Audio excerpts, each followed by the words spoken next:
Première fois depuis les accords de Dayton, nous avons organisé une conférence dans le cadre de la délégation française du Front National et du Rassemblement Bleu Marine au Parlement européen sur l'avenir de la Bosnie-Herzégovine et son adhésion à l'Union européenne.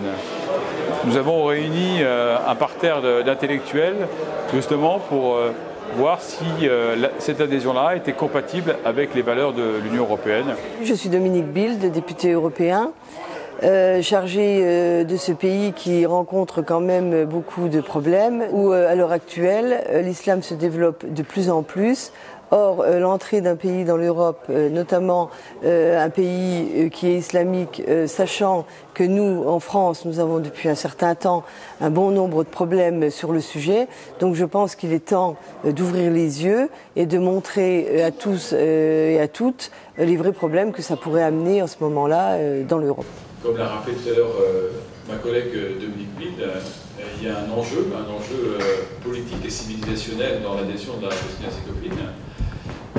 Il a été rappelé qu'il y a eu plus de 300 combattants kosovars qui sont allés se battre avec l'État islamique, plus de 200 bosniaques qui sont allés se battre du côté de l'État islamique, et qu'aujourd'hui la Bosnie ne présente pas les garanties politiques de son adhésion, puisque elle représente une véritable menace à la cohésion européenne, et d'autre part que l'entité serbe aujourd'hui subit les injonctions de la demande d'adhésion à l'Union européenne, et que cette situation est très préjudiciable. C'est-à-dire qu'on a voulu vous alerter sur le fait qu'aujourd'hui les problèmes dans les Balkans ne sont pas réglés, qu'il existe toujours de fortes menaces pour les Serbes et pour l'Europe.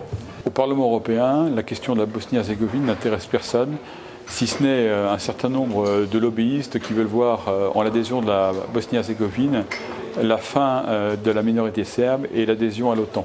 Nous avons fait venir Denis Bojic, qui a réalisé un film qui s'appelle The Children, les enfants. C'est le témoignage de 4 familles serbes qui, chacune d'elles, ont perdu 3 enfants durant la guerre il y a 25 ans, entre croates, musulmans et serbes. Et ce film a été absolument poignant. Il a permis de mettre en évidence justement les massacres, les pogroms. Aujourd'hui, les plaines ne sont pas encore fermées.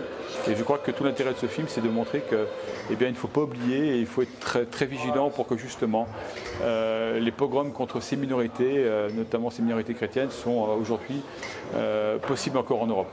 C'est un film qui montre la tragédie des jeunes Serbes, donc on pourra voir que la tragédie était dans les deux camps, c'est-à-dire et bien entendu chez les musulmans, chez les croates, mais aussi chez les Serbes.